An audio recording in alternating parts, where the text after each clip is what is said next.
Financé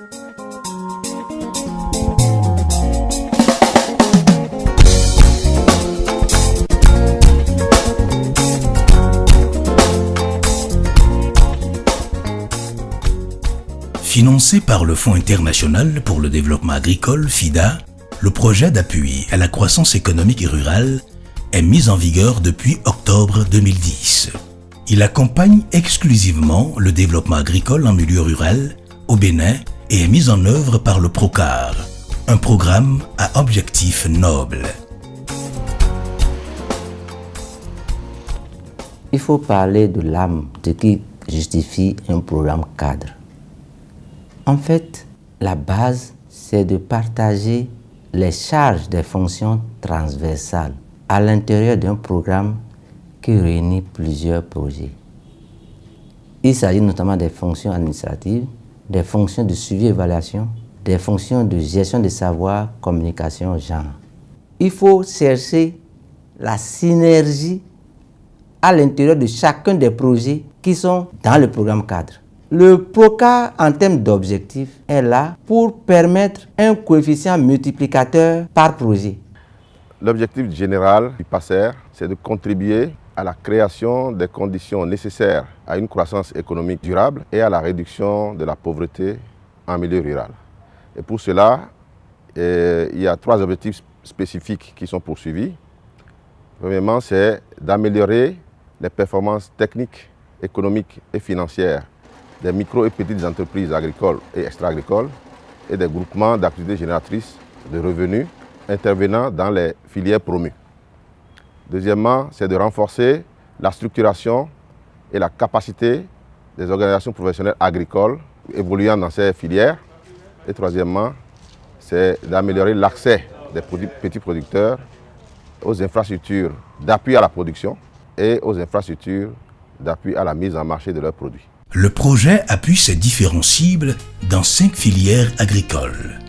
Outre le riz et l'ananas, objet du présent documentaire, le projet intervient également dans la filière des racines et tubercules, du soja et du maraîchage. Dans la filière riz, l'appui du PACER a induit de profonds changements dans la production, la transformation et même la commercialisation. Par le passé, c'est avec nos propres mains que nous débroussaillions les périmètres rizicoles. Sur un casier de 20 sur 20, on trouvait au plus 2 sacs. Mais quand le PACER nous a aidés à faire l'aménagement avec ces différents appuis, on récolte jusqu'à 5 sacs sur le même casier. Nos rendements se sont considérablement accrus. À l'heure actuelle, personne ne peut dire qu'il ne dispose de riz chez lui. Quand notre bas-fond n'était pas aménagé, on produisait traditionnellement. Mais par l'appui du PACER, il est venu pour nous aménager notre bas-fond et aider à nous faire certaines formations sur comment il faut cultiver le riz là pour avoir un bon rendement. Sur 0,25 hectares, on trouvait 3 sacs de 50 kg ou bien 2, mais par l'appui du PACER là, on trouve maintenant jusqu'à 10. Ça nous a aidé beaucoup et nous faire encore les visites d'échange pour voir comment des autres travaillent ailleurs. Le PACER m'a apporté un appui financier. Cet appui financier, c'est un projet d'un coût global de 5 millions que j'ai introduit au niveau de PACER. Et le PACER a financé ce projet jusqu'à la hauteur de 50%. Ça m'a permis à acquérir une décortiqueuse avec son abri. Ces décortiquages ayant sa pénibilité, aujourd'hui nous nous rendons compte avec l'appui du PACER que ce décortiquage est devenu vraiment simplifié. La commune de Malanville est devenue une grande commune productrice des semences. Il y a aussi des appuis en infra, c'est-à-dire les magasins de stockage des semences. Nous avons bénéficié toujours avec l'aide de PACER au sein de la commiserie, des puits tubés, des motopompes, des outils aussi de la production. Donc toutes ces choses-là nous ont amenés à une enseigne où aujourd'hui on ne peut pas parler des semenciers dans le pays sans que Malanville ne soit avisé, en l'occurrence la commiserie. On remercie beaucoup le PACER. Avant l'arrivée du PACER, on cultive sur un hectare 10 sacs, si c'est trop 11 sur un hectare. À travers l'appui du PACER, on est arrivé à trouver sur un hectare 50 sacs, environ 60. C'est-à-dire, voire 5 fois le rendement de ce qu'on trouvait avant. Le PACER nous a aménagé environ 6 hectares. Donc ceux du Nigeria, à travers ce qu'on a trouvé, ils sont en train de venir nous voir pour ce qu'on aille les renforcer à travers l'appui du PACER. Au niveau de ce groupement, le PACER nous a appuyé à la réalisation d'un micro-projet d'un montant de 1 100 000 à hauteur de 55%. Ce micro-projet est constitué d'un tricycle et d'un appareil de traitement motorisé. Cet équipement, dont le tricycle, qui est d'une grande utilité pour notre groupement, surtout au niveau du ramassage de nos récoltes. Après la réalisation de ce micro-projet, nous avions reçu un appui en intrant par l'intermédiaire de notre structure faîtière qui est l'UCCPR. Cet appui d'intrant s'élève à 9 tonnes. Après cet appui, nous recevons aussi de la part du PACER des formations. Après les formations, nous avions reçu du PACER des visites d'échange, surtout au niveau du repiquage et de plus aussi comment le casérage est fait. Nous tenons aussi à remercier sincèrement le PACER qui nous a appuyés dans de différentes activités, qui nous a permis aujourd'hui d'avoir des méthodes culturelles du riz.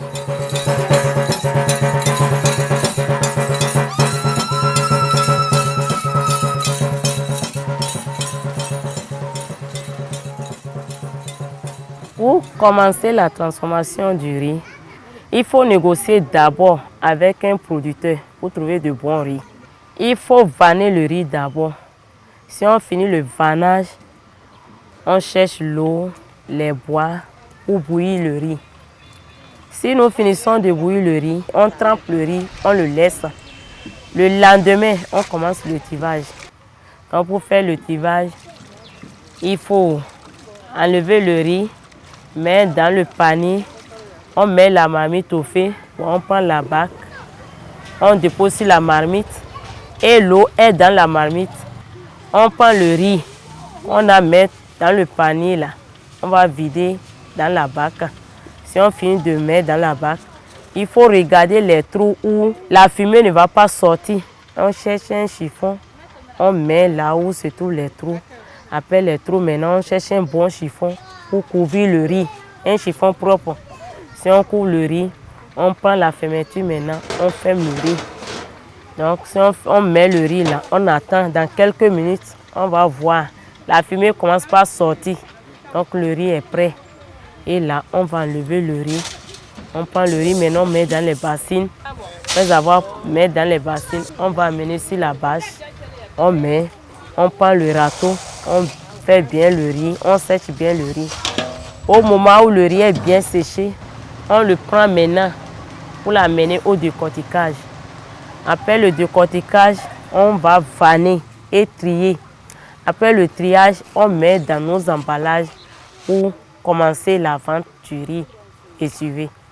Le PACER nous a appuyés à la construction de ce magasin là où nous sommes aujourd'hui. Et le coût total de l'appui du PACER s'élève à 7 815 750 francs.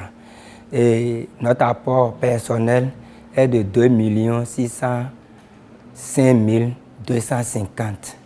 Le PACER nous a aidé à étaler les palettes, à acheter 2 pouces-pouces et une table et 3 sièges. Le PACER nous a donné un fonds de roulement de 2 millions pour acheter le riz paddy et revendre, du soja aussi. C'est le PACER qui nous a aidé à avoir ce tricycle. La bascule que nous voyons devant nous, lorsque le magasin n'était pas, nous on mettait nos sacs de maïs, du riz paddy dans nos chambres, mélangés avec les enfants. Les souris viennent gaspiller. Si vous avez des enfants qui ont les oreilles dures, ils peuvent prendre quelques sacs pour aller vendre sans votre avis.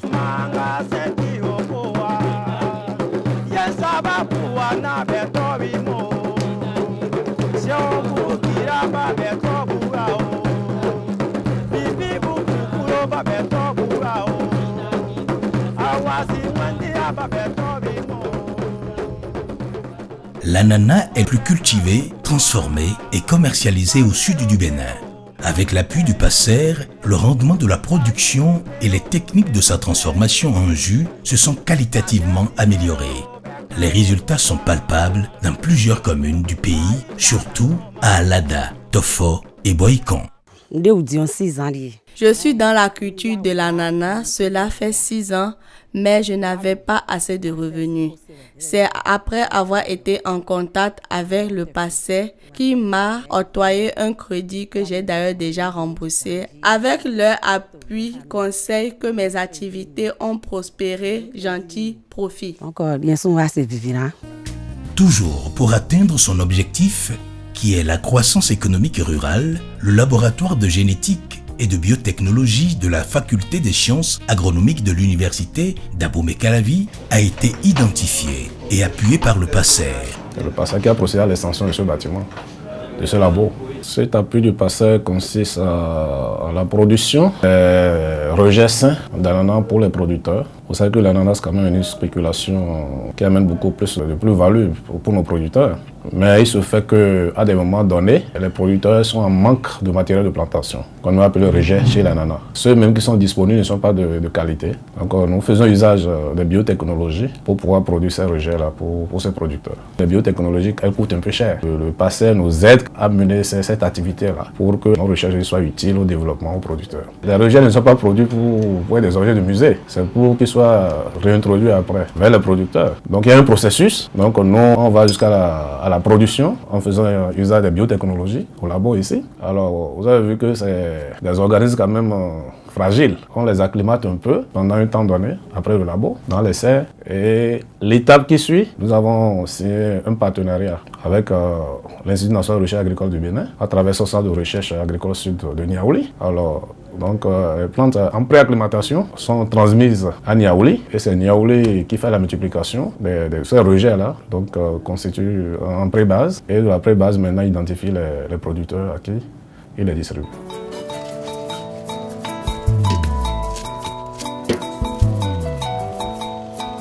En 2011, j'allais chercher l'ananas à Zobodome. Quand j'ai su qu'il y a un projet PASSER qui appuie les gens dans l'agriculture, et je suis allée vers leur direction pour m'informer. Et on a monté un micro-projet que j'ai bénéficié en 2013. Avec cet appui de 2013 de la part de PASSER, j'ai bénéficié d'un broyeur, une presse, d'autres marmites plus grands. J'ai bénéficié aussi d'un autre capsuleur. Parce que quand c'est deux, le travail est plus rapide. Donc, avec cet appui, j'ai commencé par élargir ma production. Mars passé, j'ai encore bénéficié d'un appui de 2 470 000.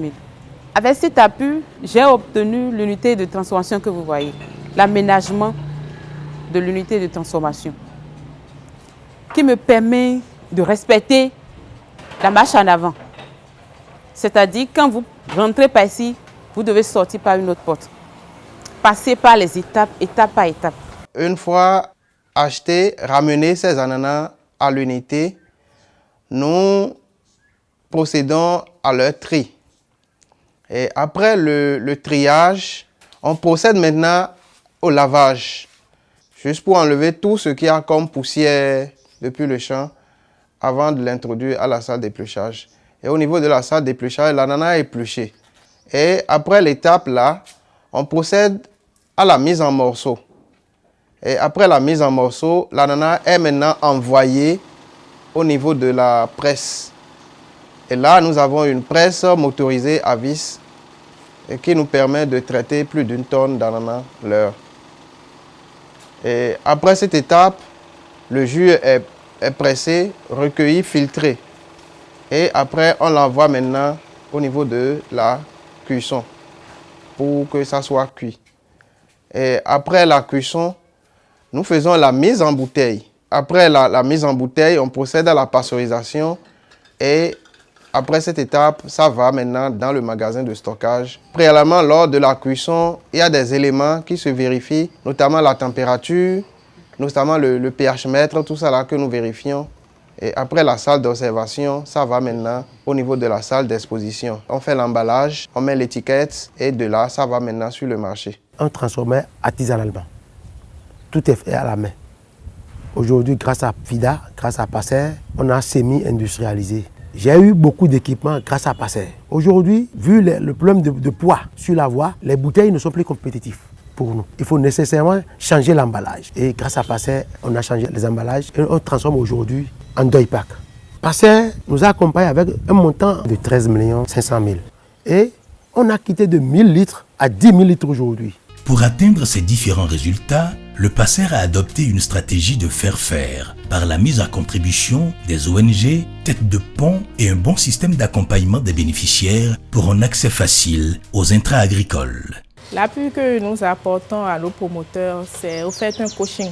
Donc c'est plus sur le management, la gouvernance et les aspects techniques de ce qu'ils font.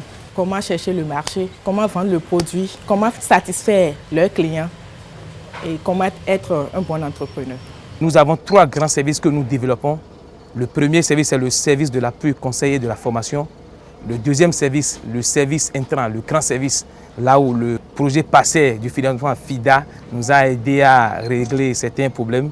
Et le troisième service, c'est le service qui peut rendre un jour autonome l'union communale. C'est le service de la commercialisation, ce que nous appelons communément la vente groupée. Au cours de la campagne 2012-2013, l'union en tant qu'une coopérative, en tant qu'une entreprise, a décidé de mener effectivement les activités économiques. Là, l'union en partie